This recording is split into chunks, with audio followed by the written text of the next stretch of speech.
E o agro é tech, o agro é pop, ele não é responsável por destruir a Amazônia, transformar tudo em pasto, pela quantidade absurda de veneno que vai parar na nossa água, no nosso solo.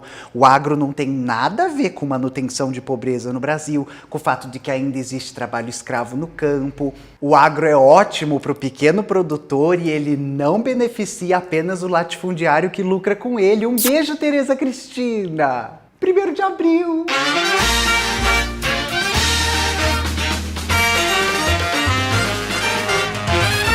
Bom, como você já deve ter visto em algum local desta tela, o tema do vídeo de hoje é agroecologia e agricultura familiar. E pervertidinhos, pervertidinhas e as pessoas que frequentaram convento na primeira infância como eu, esse vídeo se pretende que a gente possa fazer, vai estar cheio de coisa na descrição, tá? Podcast, enfim, material para vocês estudarem. E ele se pretende que a gente possa fazer uma discussão sobre emergência, importância e um futuro. A gente caminha por uma era que os nossos amigos ecossocialistas há muito nos dizem, que é uma era que ou a gente entra no ecossocialismo ou a gente vai entrar na extinção. É porque estou gravando aqui antes, mas esse vídeo vai ao ar na coisa mesmo do 1º de abril, né? O dia da mentira ou do você escolhe. Mas tem uma série de coisas que estão acontecendo no país que eu queria que fossem mentiras, né? Agroecologia como salvação é uma grande verdade, né? Mas vamos pensar coisas que a gente queria que fossem mentiras. O TRF5 acabou de decidir que o governo federal agora pode celebrar, comemorar o golpe civil-militar no Brasil de 64. A gente tem também uma outra coisa que a gente sonhava que fosse mentira, né? Que é o projeto de lei 5.435 de 2020, do senador Eduardo Girão, do Podemos, né? Podemos Suprar, vai ser o nome do partido agora, que vai gerar bolsa né? Para que mulheres que foram vítimas de violência sexual e engravidem, levem suas gravidezes ao cabo, né? Gerem esses bebês frutos de violência sexual. E eu gosto muito do projeto de lei porque ele fala sobre direito à paternidade do estupro. Olha que fofo, gente. A gente passou de 300 mil mortos no Brasil por ineficiência e inação do Estado. E o Dr. Miguel Nicoleles fala que se nada for feito, se a gente não tiver uma mudança brusca e imediata no curso das ações, a gente pode chegar em 500 mil de mortos até o meio do ano. O Brasil entra para a história com a triste marca de, além dos Estados Unidos, ser o único país que passou 3.000 mortes dia, sendo que a gente já teve dia com mais de 3.600 mortes por causa de coronavírus. Aliás, dia 23/3, quando a gente bate a triste marca, o acéfalo do presidente faz um pronunciamento repleto de mentiras. O Arthur Lira, presidente da Câmara, acabou de falar sobre um sinal amarelo para o governo Bolsonaro. Que bom, né? Que só precisou morrer 500 mil de brasileiros para que o Congresso acendesse um sinal amarelo. Ai, gente, eu tô tão contente com o rumo da política institucional no Brasil. E outra coisa que eu queria que fosse mentira é que tem plano de saúde no Brasil oferecendo o kit Covid para idosos composto de cloroquina e whey protein, né? A gente queria muito que fosse mentira. Isso sem falar na médica, que nebulizou pacientes com cloroquina e matou 3 pacientes por causa da nebulização. E a última coisa também que eu queria que fosse mentira é que o Átila Marinho acabou de nos avisar que o Brasil desenvolveu 3 novas cepas, 3 variantes do vírus que podem ser resistentes à vacina. Bom, mas agora que a gente já passou pelo que é mentira e o que a gente desejaria que fosse mentira, a gente começa o vídeo. Então, antes da gente começar propriamente o assunto da agroecologia, né, de uma reforma rural, e falar sobre justiça social, um caminho para o Brasil, sobre a história do nosso país, eu quero deixar aqui listadas as referências que eu vou usar de início no vídeo. Se você clicar em descrição, vão aparecer todas as referências que eu estou usando, inclusive as complementares, como podcast, mapa de agrotóxico e etc. A gente começa com 2 livros bárbaros, tá? Você precisa lê-los. O primeiro do Rob Wallace, chamado Pandemia e Agronegócio, Doenças Infecciosas, Capitalismo e Ciência, no qual o Rob Wallace vai falar sobre como, né, essas ondas de contaminação, a gripe aviária, a gripe do porco, as variantes e até mesmo a nossa pandemia de agora, são resultado de um avanço capitalista sobre as áreas que deveriam ser mantidas como naturais, como florestas, como o uso do solo para monocultura, o uso capitalista da agroindústria faz com que essas pandemias cheguem até nós. O segundo livro é do Luiz Marques, Capitalismo e Colapso Ambiental. Esse aqui é um pouco mais desesperador, tá? E logo na introdução existe uma figura de uma pirâmide tentando explicar pra gente que nunca houve na história do planeta um momento de tamanha desigualdade de poder e de dinheiro como esse no qual a gente vive. A terceira dica é o canal do Thiago Ávila, o Bem Vivendo, e uma playlist que eu tô deixando aqui listada para vocês sobre o agronegócio e o mundo no qual vivemos. Thiago preparou 5 vídeos explicando o assunto, se a gente quiser se aprofundar, se a gente quiser se apropriar, e é um trabalho muito bom que eu tô deixando recomendado para vocês. A próxima referência é o podcast Jornal do Veneno, da Ju Gomes. Você acha ele em todas as plataformas, é super importante ouvir. Por último, o portal de notícia De Olho nos Ruralistas. Eu comecei um vídeo mandando um beijo para Tereza Cristina, não é à toa. Tô também deixando aqui 3 artigos científicos do Paulo Peterson e do Denis Monteiro sobre agroecologia ou colapso ambiental. E agora que a gente tirou da frente as referências bibliográficas, ou melhor, que a gente construiu o alicerce científico sobre o qual vamos fazer nosso debate, é importante pensar qual é a urgência e a emergência da gente discutir a agroecologia, a reforma agrária, da gente pensar essa saída para o Brasil. Acho que não é nenhum mistério para vocês, né? Por exemplo, o fato de que por ano a gente tem 500 mil toneladas de veneno, né, de agrotóxico sendo utilizado no nosso país, o que representa 20% da produção de agrotóxicos do planeta. E é um gasto para o nosso país de 35 bilhões ao ano. Ou seja, a gente gasta um valor absurdo para apodrecer o nosso solo e tornar irrevogável um processo de destruição das nossas águas. Além disso, é importante contar para vocês que todo mundo que tenta parar o agronegócio ou que tenta chamar a nossa atenção para a importância da gente pensar meio ambiente e reforma agrária no Brasil acaba assassinado, né? O Brasil é o país do planeta que mais mata ativistas ambientais. Numa lista muito curta dos principais nomes que vem à memória, em 88 a gente tem o Chico Mendes, em 2005 a missionária Dorothy Stang, também em 2005 um assassinato brutal de mais uma liderança do MST, o nosso companheiro de luta, Jaelson Melquiades. A gente poderia também falar da professora Larissa Bombardi, né? E de que agora ela precisa fugir do país depois de ter publicado a geografia do uso de agrotóxicos no país e a íntima relação que isso tem com os mercados da União Europeia. Vale contar para vocês que o Thiago Ávila, nosso camarada que eu indico no começo do vídeo, acabou de ser preso no Distrito Federal por estar lutando contra, durante a maior pandemia do século, o despejo de famílias que trabalham para ecologia, famílias que trabalham com a catação e a reciclagem de materiais descartados. Mas, dona Ritinha, já vou ter que pausar o vídeo, porque tá me dando taquicardia. Não, meus anjos. Esse é o lixão, né? Eu começo pelo lixão para falar: oi, anjos, é urgente, tá? Não dá para você esperar semana que vem, mês que vem, ano que vem, seu próximo trabalho para começar a agir.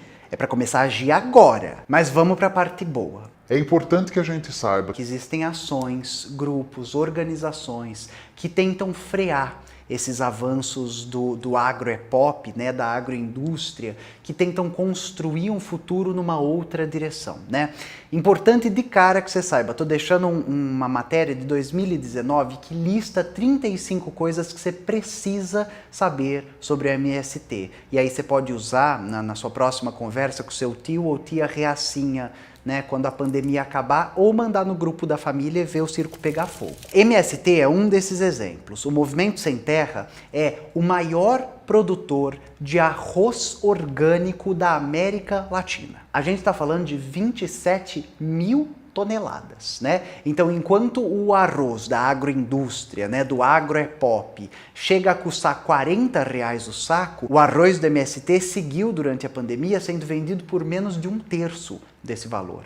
Isso sem falar nas mais de 4 mil toneladas e as mais de 750 mil marmitas distribuídas na periferia pelo MST durante a pandemia. Aonde estava o grande produtor do agronegócio? E estou aqui falando do MST porque a prática do MST é agroecologia. Todas as faculdades que se prezem, os cursos sérios, né, que pensam sobre o meio ambiente, que pensam sobre o uso da terra, já inseriram agroecologia nos seus currículos de estudo, né? Esse modo de lidar com a terra e de fazer o plantio que data das populações campesinas, dos quilombolas, dos povos indígenas, que foram povos que viveram sem destruir o planeta para produzir seu sustento. Vale contar para vocês também que o Armazém do Campo, essa iniciativa do MST levar a comida até a cidade, agora tem loja virtual, né? Eu participei de uma live de inauguração, ó, vou deixar aqui a arte com os meus camaradas. Vale contar também para vocês que o MTST, o Movimento dos Trabalhadores Sem Teto, tá com uma campanha de financiamento, tá aqui na descrição, para construção de cozinhas coletivas pelas cidades no Brasil. Essas cozinhas coletivas têm o objetivo de fazer com que não falte mais comida do que já está faltando na mesa do povo pobre e periférico do país. Estou deixando aqui também o @Voz da Comunidade e a campanha deles, #Prato das Comunidades, né, que visa arrecadar para distribuir comida para as pessoas na periferia.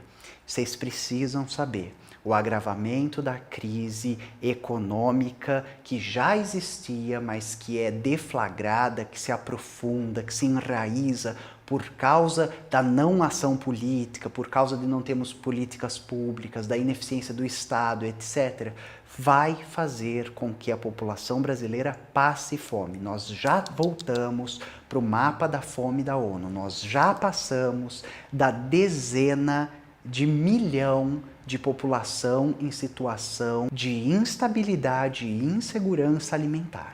Enquanto isso, onde está a bancada ruralista, né?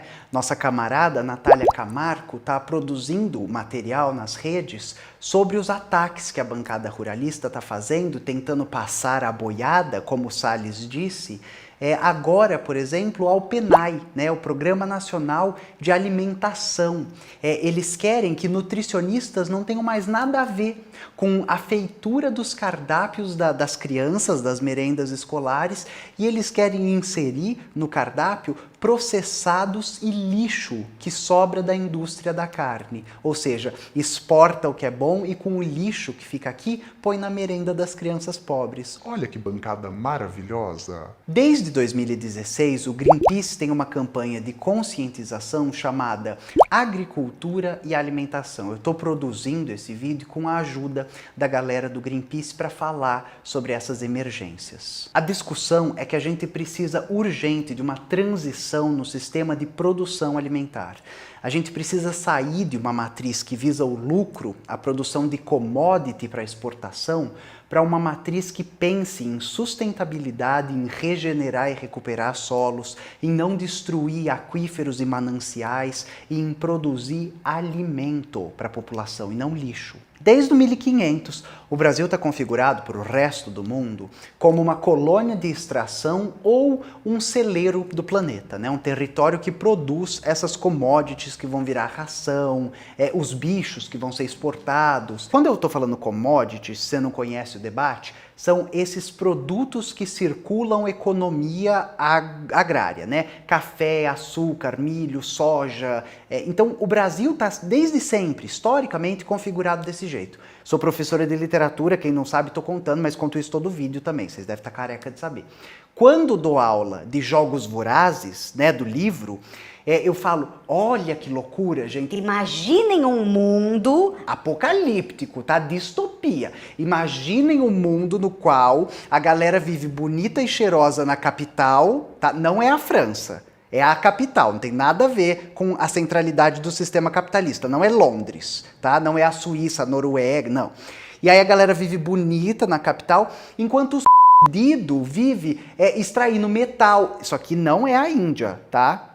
Extraindo produto agrícola. Isso aqui não é a Bahia. Então a galera se mata para sobreviver, enquanto a galera da capital se diverte com o processo, né? Não estou falando de Londres e da França. Então, quando a gente está falando sobre isso, a gente está mexendo num vespeiro que é o funcionamento da economia mundial, né? A gente está falando sobre uma coisa chamada teoria marxista da dependência. Estou deixando aqui listado um vídeo do Jones Manuel, um vídeo do professor Humberto Matos, no qual eles explicam teoria marxista da dependência.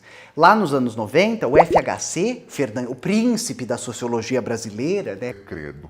Quero distância dessa família real.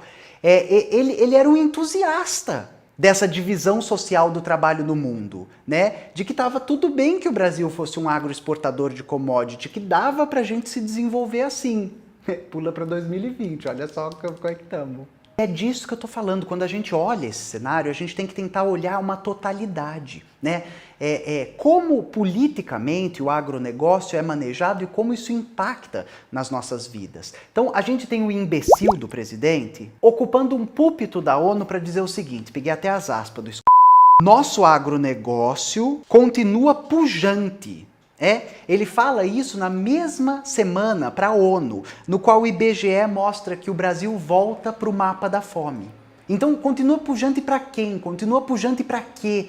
Se esse dinheiro nunca existe, se esse dinheiro não volta, espero que você assista os vídeos do Tiago Ávila, esse agronegócio é deficitário. Se não tiver ajuda do governo, não dá para produzir desse jeito. É burro, é um negócio burro. Então, quando a gente fala no superávit primário, na balança de importações e exportações, como que um país que tem mais de 10 milhões de pessoas em situação de instabilidade alimentar, não sabendo se elas vão passar fome ou não, e gente, eu tô falando da população campesina, tá? Tô falando que quase a metade, 40 e tantos % de quem mora no campo não sabe se vai almoçar amanhã. Como esse país exporta 5,67 bilhões em janeiro só de produtos agrícolas? A conta não fecha, né, moçada? E a resposta para tentar entender isso está em tentar entender o processo histórico. Estou falando para vocês que o Brasil é mais ou menos esse lixo desde ali do 1500, né? Quando Portugal decide que é para rapar o que tem aqui e levar para lá.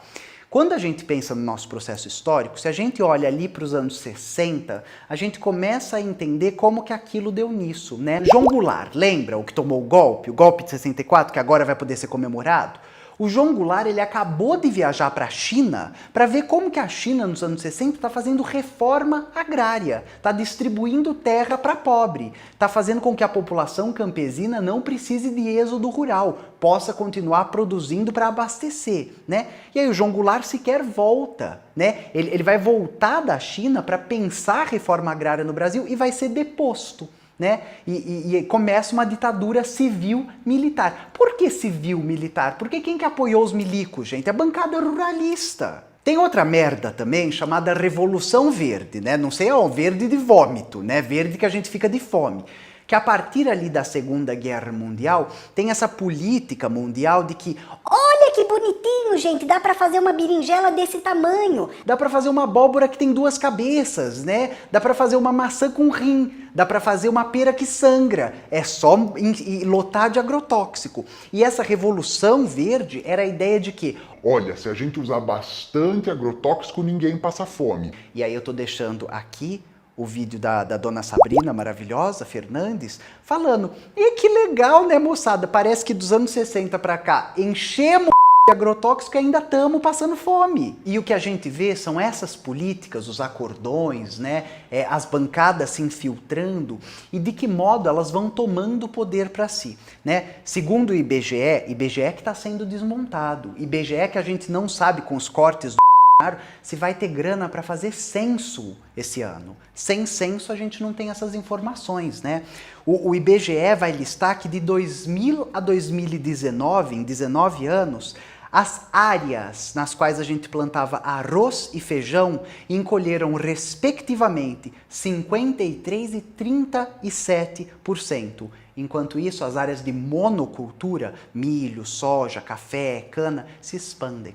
E enquanto o boçal do Bolsonaro comemora "nunca exportamos tanto", os dados são de que 44% das famílias no campo estão em estado de insegurança alimentar. E o que pode mudar esse cenário? Meus anjos e minhas anjas, vamos lá, se vocês acompanham, eu tô até cansado, eu olho até pro lado, né, que é para ver se, sei lá, Santa Teresa Cristina, me dá uma luz, porque assim, eu canso, mas eu volto já renovada. Se vocês acompanham meu trabalho desde o início, vocês sabem, não existe saída individual para problema social. Vamos repetir? Não existe saída individual para problema social. Como que a gente muda esse cenário? Com luta social, né? Todo vídeo até a Rita fala, você já se coletivizou? E se você está assistindo essa merda desse vídeo nessa semana e ainda não se coletivizou, meus anjos, para eu achar você, descobrir onde você mora e te dar uma facada, é 2. E eu não dou facada maldada igual os uns e outros, não. Se fosse eu, essa facada tinha feito história, gente. Então vamos lá, não há saída individual, você entendeu? Mas o que a gente pode fazer? Individualmente, a gente pode fazer coisas, né? Eu tô deixando aqui o Armazém do Campo, o Instituto Feira Livre, o Mercado Chão, o Raízes, todas essas iniciativas que ligam, tira o mercado, a grande rede de mercado do jogo e liga o pequeno produtor rural com a sua casa, né? A feira de orgânicos do MST, as feiras de pequenos produtores na cidade. Isso é o que você pode fazer assim para espiar sua culpa burguesa, né? Fazer igual a Tina. É o mínimo, é o zero. Só que existe uma luta política que precisa ser encabeçada. Eu falo tanto e com tanto entusiasmo dos meus camaradas do ecossocialismo, desses movimentos, da agroecologia, dos quilombola, dos povos indígenas, né? Do bem vivendo. Porque não existe alternativa para gente que não passe por aí. Se as nossas lutas não nomeiam os nossos inimigos, se a gente não entende que não há futuro numa terra arrasada, como a Sabrina sempre nos fala, meus amor, a gente não faz nenhuma luta. Tá? Esse é o ponto zero da nossa luta política, é garantir que haja um próximo século. A ONU tem um programa de alimentação mundial que já recebeu o Nobel da Paz e tudo, e assim como o Greenpeace, assim como o MST, eles estão apontando desde sempre que a gente precisa mudar a matriz de produção, né? Agronegócio é o fim do mundo. Ele não serve para nada, a não ser para continuar enchendo os bolsos de dinheiro de quem sempre encheu, né? Os chefes de capitania hereditária, os latifundiários. A nossa alimentação, que a gente põe no prato, vem do pequeno produtor. Né? Os mercados são abastecidos por pequenos e médios produtores. A verdura, o legume, a fruta que você come vem do pequeno e do médio produtor. E a gente precisa de um sistema que não esteja focado em destruir e lucrar, mas num sistema que esteja focado em colaboração, alimentação e preservação. Estou fazendo esse vídeo, deixando todas as referências, chamando a atenção de vocês, porque, gente, é para ontem essa luta. Né? Estarmos informados, entender do que estamos falando. Eu começo com 2 livros que falam sobre fim do mundo ou ecossocialismo, porque o tempo está acabando. Né? A gente tem previsões de que a partir de 2030 o clima do planeta vai começar a ficar hostil com os seres humanos. E se a gente pretende ter um mundo para seres humanos, a gente precisa lutar contra esses vilões históricos que há muito lutam contra a gente e a nossa vida no planeta. É isso. Espero que vocês tenham gostado, que se informem e que se instrumentalizem para fazer luta coletiva, tá? Até semana que vem. Um beijinho. Tchau.